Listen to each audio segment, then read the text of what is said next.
Don't know Bakelite from Party Lights, but you still want to get into the jewelry reselling game? Well, stay tuned because I'm going to get you sorted out.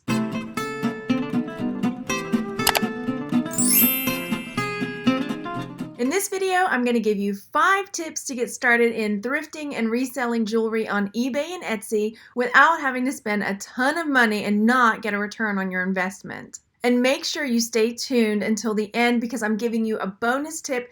It's the item that I got started selling and the item that I have sold twice to make the most amount of money from my jewelry selling. And it's the item that is most often overlooked at thrift stores and garage sales. Hello there, my name is Margaret. I am a reselling homeschooling mom that sells on eBay and Etsy to help support my family. I've been reselling since 2013 and I've sold over 2,000 items.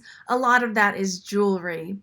Also, I have what I like to think of as the best jewelry group on Facebook with over 3,500 members. And if you haven't joined it yet, go join Texas Gals Jewelry Lovers because even if you're just lurking and learning, there's so much information there. We've got great admins. The group is fantastic and nobody makes you feel stupid for asking questions. And to make sure that you don't miss any of the reselling on eBay and Etsy videos, whether jewelry or hard goods, go down there and hit that subscribe button and the bell next to it so you don't miss any content.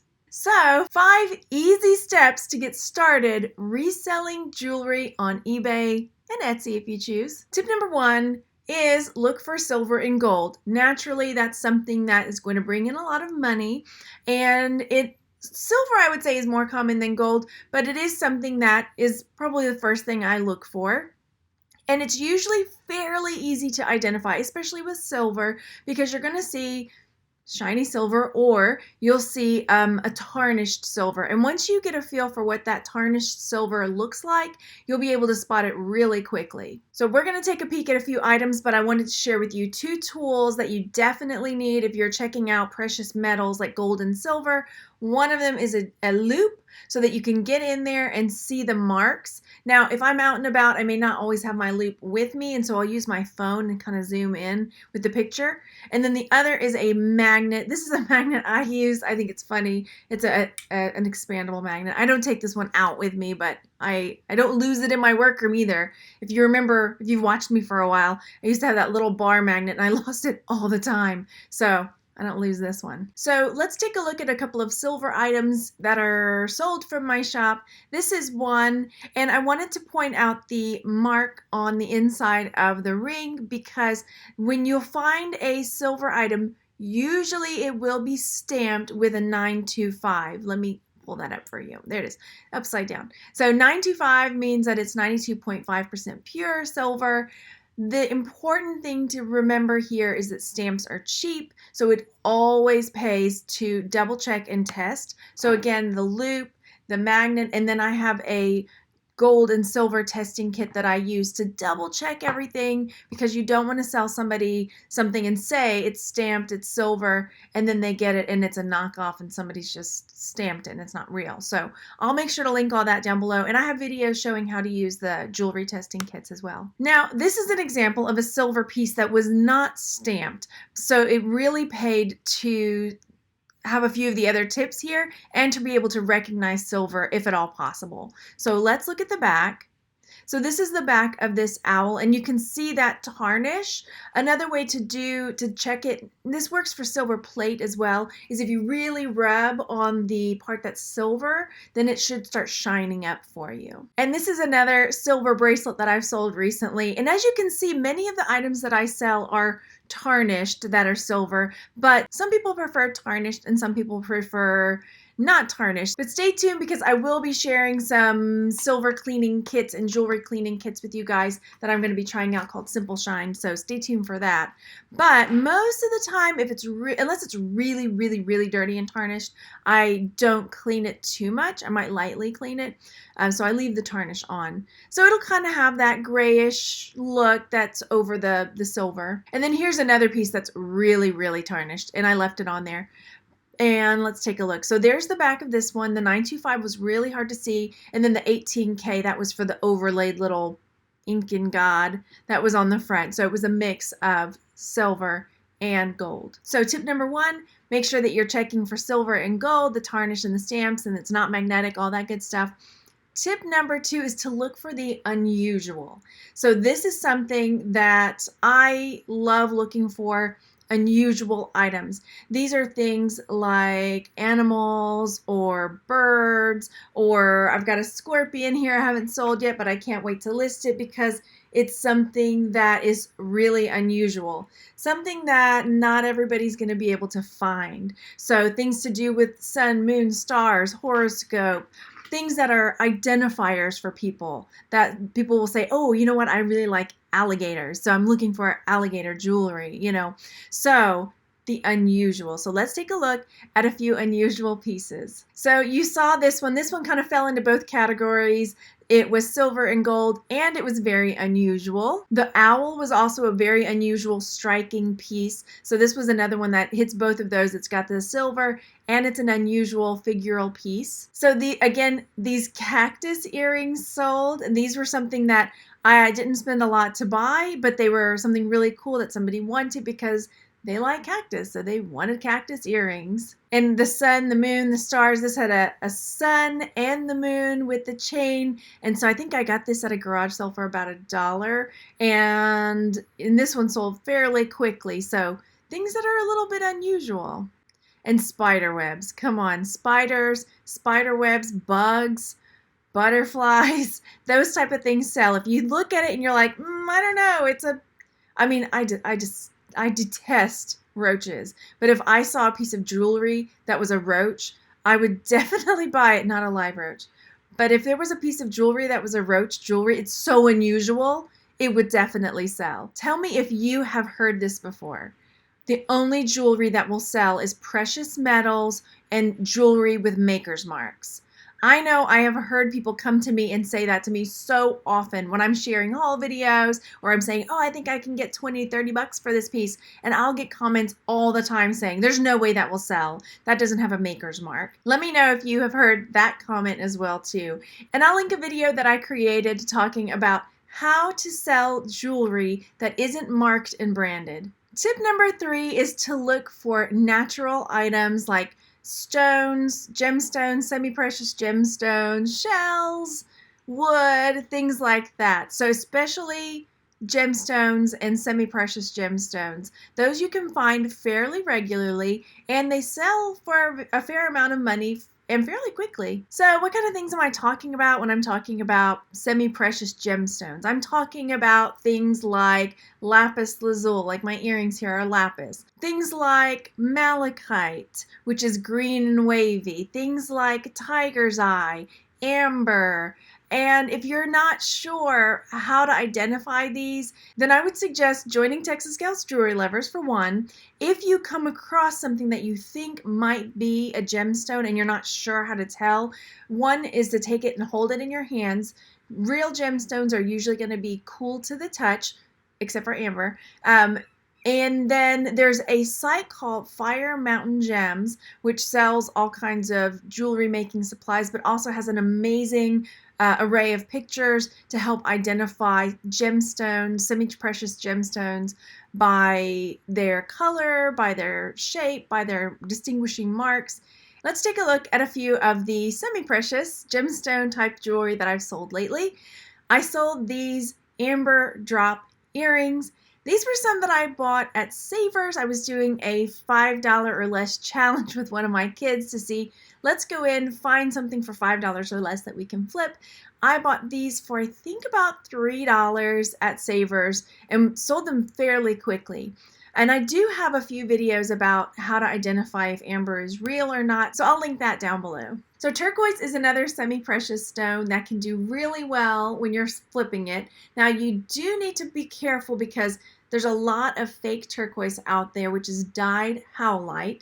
You can still sell it. You just have to make sure that you identify it as not real turquoise. So that's another place you could jump in the group. You could do a Google search and see how do you tell howlite from turquoise. Usually if it's a bead, you can look where the hole is drilled. Howlite is white. And when they dye it, they'll dye it blue like turquoise or red or yellow, things like that. But if you look through the drill hole A lot of times you can see that it's got a white interior, or sometimes there'll be spots where it's chipped off. Again, it can still sell because turquoise can be fairly expensive. So people might not be able to afford that and would like a large piece, and a piece of dyed howlite that's done well can mimic turquoise pretty nicely. So this was another necklace that I got at a garage sale, and this was a piece of serpentine that was carved. And this one, you know, again, it was just very cold to the touch, and it was something that sold fairly quickly. Tip number 4 is to look for things with maker's marks. Now, I know I said, oh, people always say, you know, you can't sell jewelry if it doesn't have a maker's mark. Well, you can sell other jewelry, but looking for a maker's mark is another really good way to find jewelry while you're out and about. Now, I have got a few pieces that I'm going to show you in just a second that I saw the maker's mark. I had never heard of it before, but I thought that the piece of jewelry looked cool enough and I could look up the maker's mark on the spot if I needed to. Here's an example of a piece that I just got in a Goodwill blue box, and it's a nice little bracelet, and it's a Brighton piece.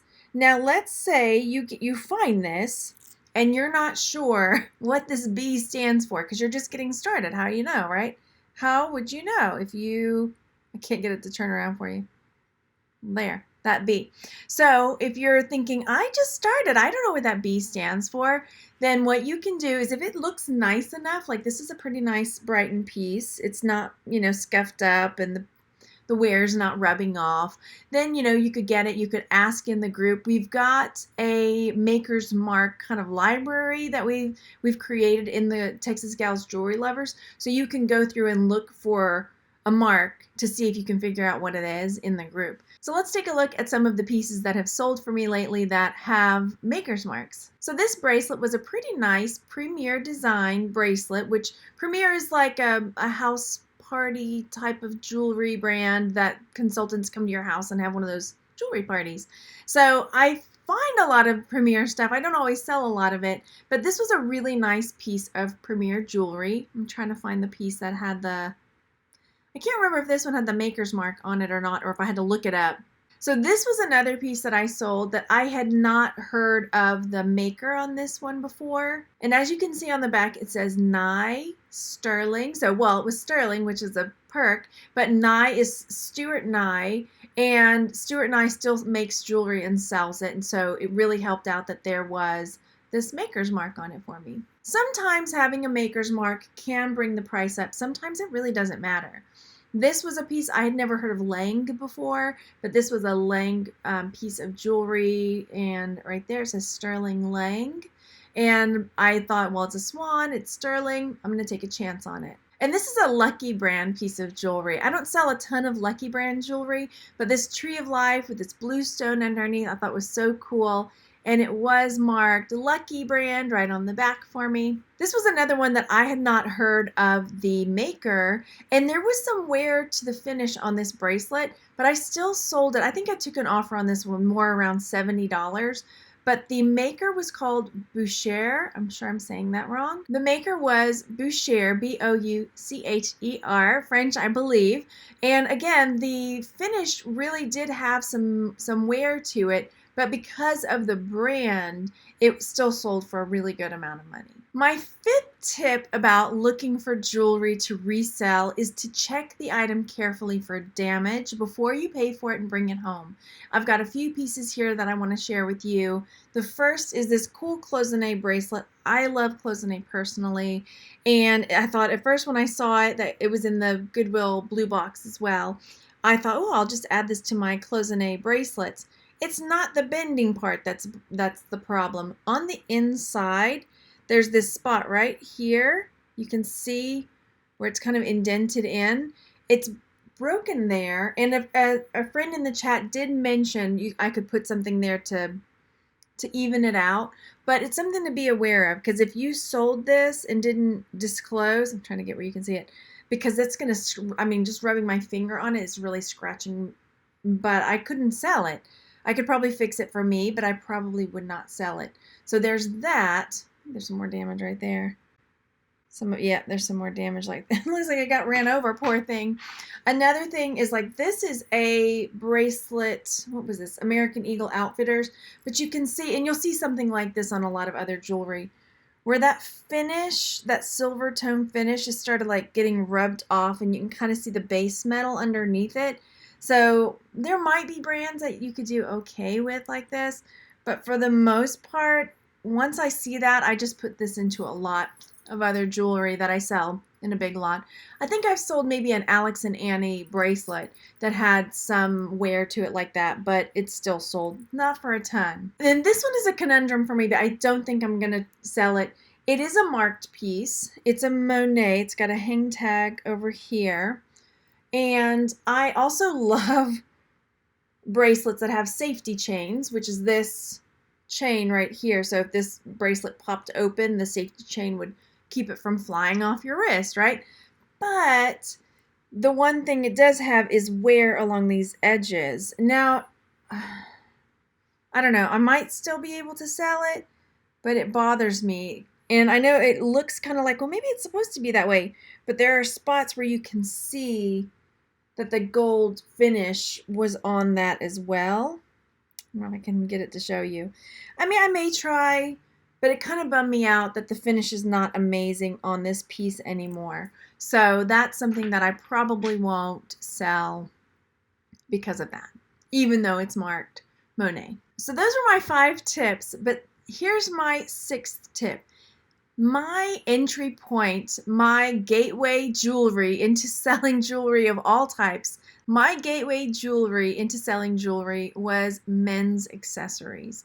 And I'm talking about cufflinks, tie bars, collar pins, tie pins, and the 2 things that I have sold in my entire reselling career that have brought in the most money, both of them were cufflink sets. And I think the reason is that most people overlook cufflinks and tie bars and tie clips and collar pins. They just think it's men's accessory stuff and they just toss it into a box to resell. So a lot of times that is really, really overlooked. Let's take a look at some of the men's accessories I've sold lately, and I'll share with you my 2 top sales that were cufflinks. So this tie bar just sold recently, and it's a helicopter. I think this one sold for $17 or $19, maybe a little bit more. Next up, these are another pair of cufflinks that were pretty unusual. They had these really cool blue stones. These ones took a little bit longer to sell, but with cufflinks, tie bars, men's accessories, jewelry in general, I don't mind waiting because they're so small. I can just put them in my storage system and wait. So it doesn't bother me if they sit for a little while. That again, this is another pair that sold right around the same time as the blue ones. These are wraparound cufflinks. And I've done a few videos on selling men's accessories. Also, Lynn, who her channel is The Tie Chest, she's got a ton of videos as well. Now, here is the set, my first set that got me hooked. Honestly, this is probably one of the things that got me hooked on reselling in general, was this cufflink and tie tack.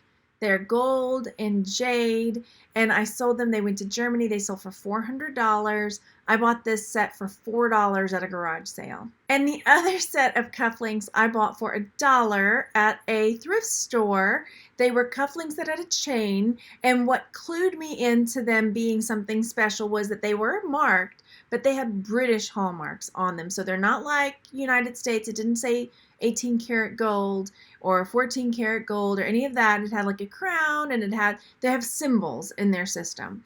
And so this was what the front looked like. Let me zoom it in for you. So it looked like there were these laurels. There was like a crown on top. It was really cool. And I ended up taking these to my gold guy, the guy that I would take my scrap gold to. I don't think that he was going to scrap these because they were really, really nice. I think these were probably special made, but I got $400 for these as well. They were, I believe, if I'm remembering correctly, these were 18 karat gold. They were fairly heavy, and I made about $400 cash, maybe a little bit more.